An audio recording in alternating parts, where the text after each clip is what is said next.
Well, I define the role of the mayor as the chief executive for the city. The mayor sets the vision for the city, is the leader for the city of Shreveport.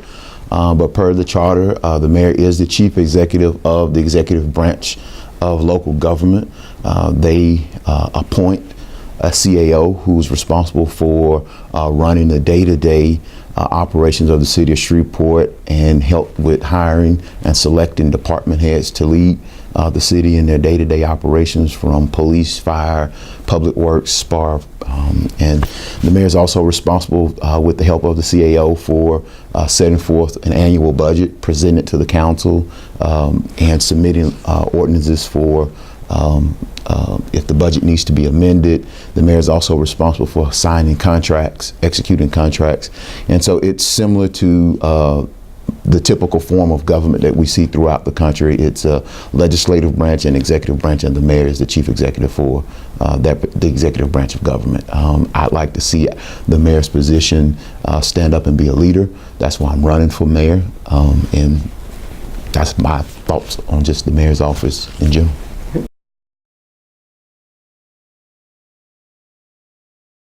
Okay, thank you. I have a vast knowledge of the city's budget. I worked in city government before at the executive level, so I understand the process that goes into setting the budgets, the public hearing, working with the department heads. I believe in letting department heads set their budgets because they are closer to the issues. They understand what their departments need. And so those department heads would set their budgets. The mayor and the CAO's responsibility is to bring all of that together and have a defined, comprehensive budget. Previously, I've also worked as a community development coordinator at a private company, and so we have to set budgets and meet deadlines. We have to follow 3 fiscal years. We have our fiscal year for the federal government, we have our fiscal year for the state, and then we have our own internal fiscal year within the organization. And so we have to prepare budgets and meet deadlines and meet goals, revenue projection. And when you don't make your revenue, you have to make the adjustments. As a CADDO Parish Commissioner, as the legislative side of it, I get to do the part where we adopt and amend, we ask questions, we give oversight.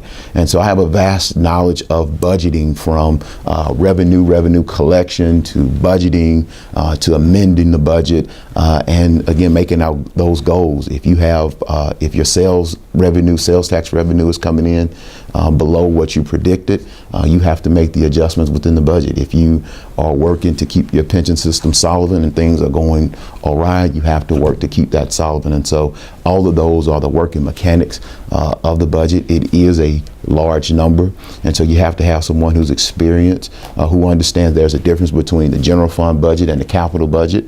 Then you have special revenue funds specifically for streets and drainage, specifically for water, that have to be dedicated to those enterprise funds, such as the airport.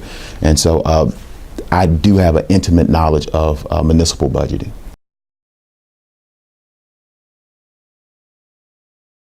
Well, I think a lot of our facilities, and one that specifically comes to mind is our police facility, is in dire need of an upgrade. Unfortunately, it was not included. That was prior to my coming on. It was not included in the 2011 bond package.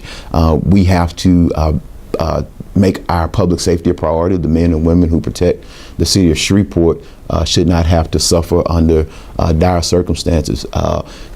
When public governments build buildings, a lot of times they build it without taking into consideration deferred maintenance.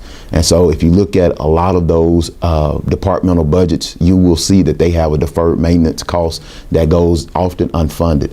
We have to start, as some of the debt that we have rolling off the books, we have to start looking at ways of, one, how can we save up enough reserves to start going back, putting some of that money into addressing some of those capital needs. We cannot have buildings, our public facilities crumbling. The other thing that as a city we have to do is we need to start rolling some of that inventory out of our books. If that means selling some of those assets, if that means leasing some of those assets to neighborhood organizations who need a facility, if that's partnering with economic development organizations who are looking to put tenants in them. But sometimes at a certain point, we have to look at our inventory and we have to know what we're able to maintain, what do we need to give away, and if the assessment comes back that we need to demolition it and make it a nice green space, I'm not opposed to that as well. But we can't continue to just grow our inventory of capital needs when it exceeds the expense, when it exceeds the revenue that we're getting in, and we don't have enough revenue to cover the expense of maintenance or building new buildings. But I think building a new police headquarters has to be a priority, or at least renovating and updating it when we start talking about going out for another bond series.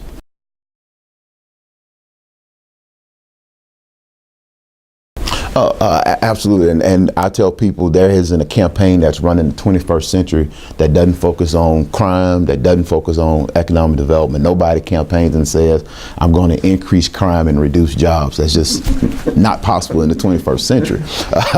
But we have to get serious about our economic development priorities. I'd like to see us hire an independent team of professional certified economic developers.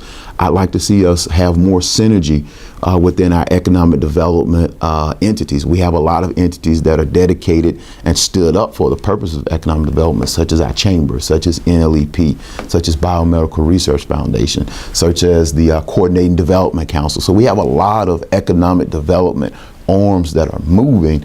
I would like to make sure that we're all on one succinct page and that we're all going out selling one message, and that is Shreveport is the capital of the architects. We have good infrastructure. We have a great quality of life.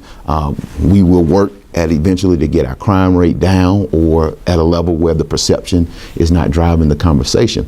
We have to have incentives that are tied to job performance. A lot of companies come to town. When they look for their incentives, we have to be willing to stand up and ask the question, how is this going to create net job growth? Because what we often see is we're cannibalizing within our own economy. A company comes in, they'll create the jobs, but what will happen is somebody will come from another job, and it has a domino effect within the company, within the economy to a certain extent. But I want to make sure that we tie any incentives to actual sustainable job creation. I would like to see us work with our local companies if they need infrastructure improvements.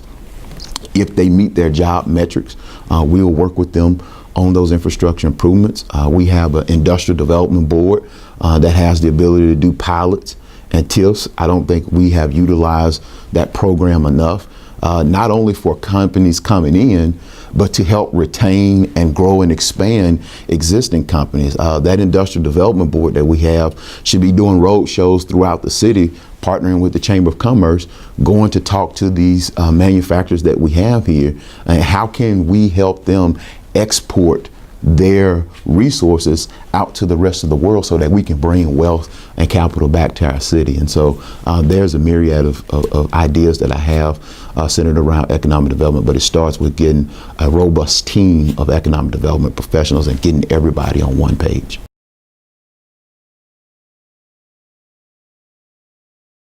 Yes, we do have to get crime under control, but what's most important is we have to get the perception of crime under control. I didn't just start talking about crime when I decided I wanted to run for mayor. I've been talking about crime since I was sworn in as a parish commissioner. I live in a district where a couple years ago, I think 6 people were shot in one night in one location, which is unacceptable. I've been a proponent of doing the crime cameras and gunshot detection, 21st century technology. Some people say we need to go build and incur all of the debt to build police substations in every neighborhood. I do believe we have to have a more neighborhood approach to crime, because community-oriented policing has to be done outside of just when the cameras are rolling for the PR aspect of it. I would like to see us put our officers back in their neighborhoods, encourage them, not not require a mandate, but encourage them, incentivize them to live in the neighborhoods that they patrol, so that they would, one, have the relationships, they're able to gather more intelligence. When they're knocking on someone's door or knocking on everyone's door, no one knows who's talking to the police officers. That gunshot detection system holds us accountable for making sure that we're adequately responding. Those crime cameras not only help us solve the crime that we're dealing with now, but it sends a message to potential criminals that if you do this, you will be caught and you will be prosecuted. And so when we talk to economic development professionals and companies who are looking to locate to Shreveport, we're articulating to them that crime is a priority. It's serious. Here's what we're doing.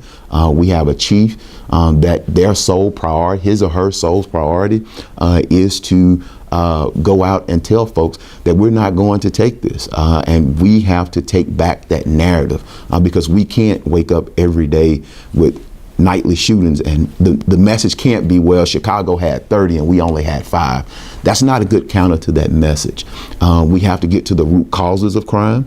I'd like to marry the mental health community with our policing strategy to get to some of the root causes of this. Some of this is substance abuse issues that we're seeing. Some of this is systemic poverty. And so all of these things work together, and we can't do it with these what I call one-off operations. We have to have a collaborative effort working with our sheriff department, working with our federal government, working with our state police, getting everybody on one page and sending a community message. As mayor, you have to get out, and sometimes you have to walk. People need to see their leader walking and saying, hey, you know, I'm not going to ask you to come to a crime town hall. We're going to come to you and we're going to talk about what's happening, what's going on. And that is something that you do to take back the perception of crime and actually counter. I tell people, you live by the numbers, you die by the numbers.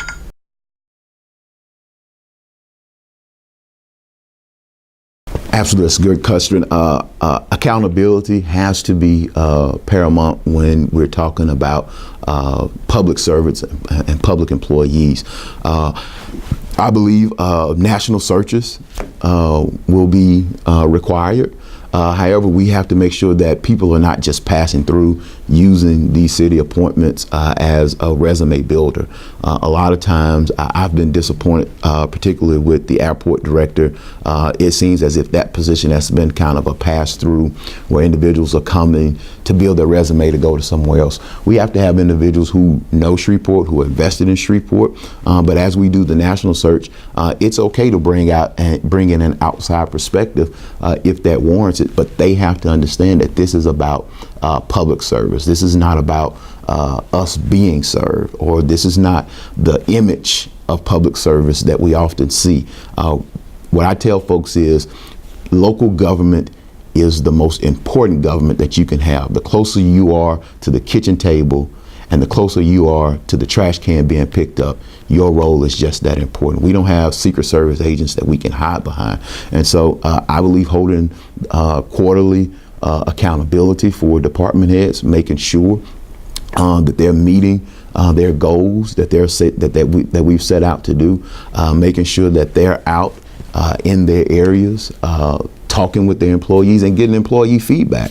A lot of times the morale of city employees are down, and so we have to make sure that we are building a team spirit, and that's not to knock anyone who's leading a particular department right now, because I think some of the folks are doing a good job. I've worked with them in the previous administration, and so I think accountability has to be essential to what we're doing. Competence has to be essential. You have to have some level of background and experience to show that this is what you're doing. Some of the water bill situation that we've gotten into comes from inexperience, sort of on-the-job training, where individuals were sort of taken fast for a particular situation, may have meant well, but didn't quite have the competencies to know when they were walking into a quagmire.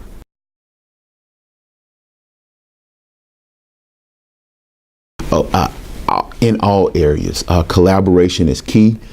We cannot grow without working with everyone. Part of my opportunity agenda talks about doing universal pre-K or rolling out a version of universal pre-K. I believe that's something that we have to work with our local school board, working with the Community Foundation and their Step Forward initiative to address that issue here, because in my opinion, education is economics. Individuals, when they come to town, they want to know, what is your education system like? If my employees are going to be here, will they have quality schools? We have to work with our partners at the state level, because our medical school is a priority here. So we have to sit down and not only talk to our state representatives and senators, we have to also talk to our LSU counterparts down in Baton Rouge and let them know that North Louisiana, higher education in North Louisiana is a priority. We have to strengthen our relationships with our chambers of commerce. We have to strengthen our relationships with the parish commission. A lot of times I see things that are going on, the parish, and I said we could have partnered on that. We could have had a greater impact. We lost out on having the medical school as an opportunity zone within that corridor, because you had the city submit opportunity zone and the parish submit an opportunity zone. There was no cohesion, and so the state says, well, we're just going to have to pick and choose. That's an example of us not working together. We have to pull all of our partners at the table to work together, whether it's crime, whether it's higher education, whether it's working on our economy. Those things have to be a priority for the mayor, and that's one of the things that we would focus on within the first 100 days, is pulling all of the stakeholders together. I think there's a regional execs meeting that the CAO participates in. I think the mayor should drop in every once in a while. The Manufacturers Managers Council, the mayor should drop in just to listen, not necessarily to give an update or a presentation, but just to listen, because these are the individuals, these are the companies who you can really get a pulse for what's going on in your city. And I'd love to start those initiatives. I'd like to do just weekly coffee meetings. We've gotten away from where you set up in a coffee shop and just listen to what the citizens and business owners, the community is dealing with or experience, or their ideas, and how we can implement them together.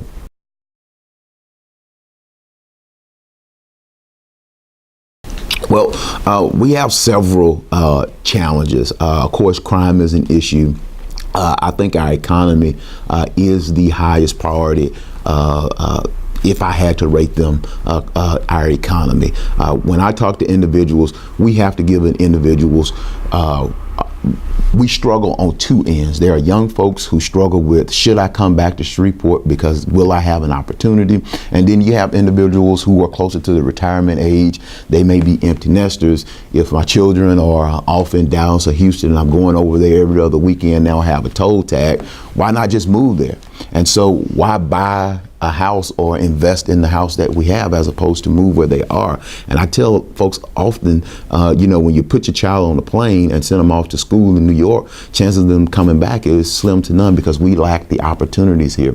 We have to create an economy where our kids can come home and work, and where those who are here can be able to go to work. And that means getting out, recruiting companies, expanding the businesses that we have, and investing in the local startups that we have. There's no reason why we shouldn't be a distribution hub. That's why we have to go back and work with our state delegation to talk about how the inventory tax hurts our local economy, because we're not competing with Bossier for distribution hubs. We're competing with Longview and Marshall because Texas does not have an inventory tax. And so working on our economy will solve a lot of the problems, but it's not the sole answer. We have to have a multifaceted approach to a lot of these things. Working with our school board to invest in that pre-K model, working with our higher education partners so that we can build our economy around a medical corridor like Birmingham has done, like MIT. Bowen is now expanding using the MIT as an incubator for their expansion. And so our economy will fix a lot of things. I'm not saying it's going to fix everything, but it will help. And that will allow public sector to sort of step back a little bit, because we're doing a lot in the absence of that private sector economy.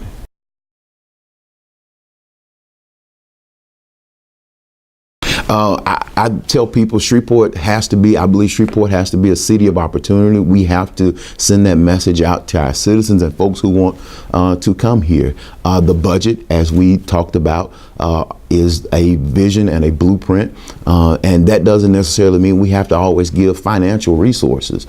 Sometimes that can be as simple as doing a resolution in support, or talking to our federal delegation, or that could be providing space at a reduced cost.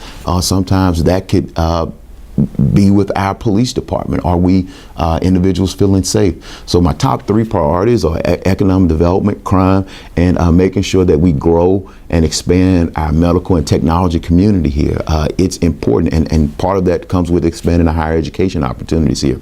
And the city can be a huge partner in doing that. If we can talk about renovating or doing the Cross Bayou, which at some point we need to do something on Cross Bayou. We can talk about growing our higher education economy here, growing our medical sector here. We have a lot of vacant space. Southern is looking to put a law school somewhere.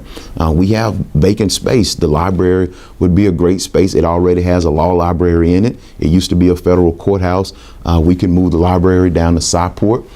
Create a STEM library system. The library director would like more parking, and create a partnership. And these are just the type of out-of-the-box thinking that we have to talk about, and we haven't even started talking about money yet. But sometimes it's an allocation of space and looking at that budget and saying what will require a dollar amount to it, and making sure that we are actually budgeting toward those priorities. But you have to set a vision. That's even biblical. We have to write out our vision, make it very plain, and make sure that our budgeting aspect of it is complementary of that vision, and making sure we're driving toward those goals. I tell people, I think right now we are faced with the question of, are we satisfied with what we have now, the economy that we have now? Are we satisfied with that? And the question becomes, then why continue it if you're not? We cannot just be satisfied with paving streets here and there, doing the water and sewer consent decree, because that's going to be done.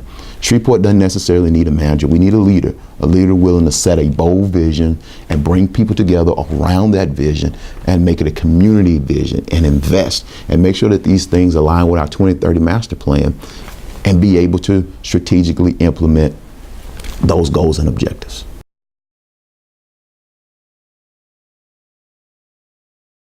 Oh, name a day at this particular point in time. I tell people I can't chase down every particular issue. I'm not a perfect person.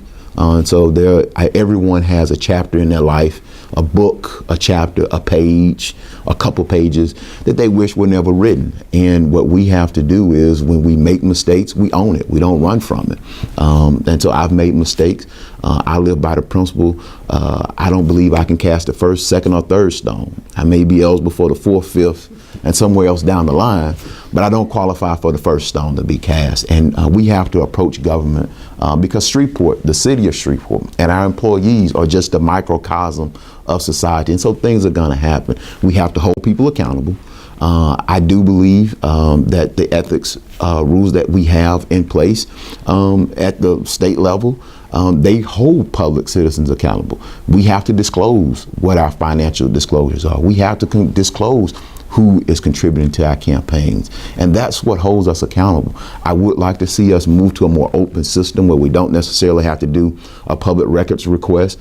Baton Rouge is experimenting with it. It's called Open BR, where you can just go in and find out what's going on absent.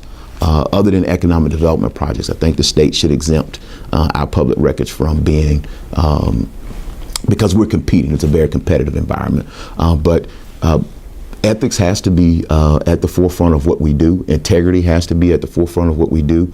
I'm even open to hiring a sort of inspector general that will come in and could even bring charges when they find corruptions. I led the effort on the Parish Commission to end our CPRs, to stop the automatic pay raises we were getting, and we've reduced travel by nearly 60% at the parish level. And those were things that we did within the first 2 months of me being a parish commissioner.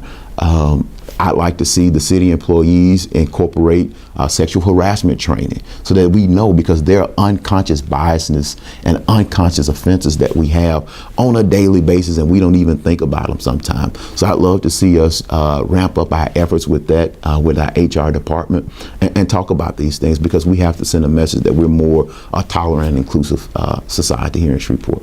Everyone is welcome.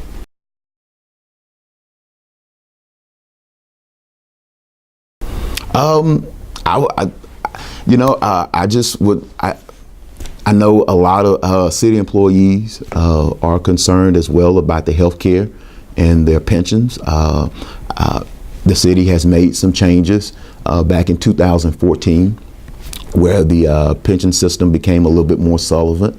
We have to continue to monitor that pension system to make sure that it stays solvent. I think with those changes that were made, if we continue to go down the path that we're going, it's going to be about 90% solvent.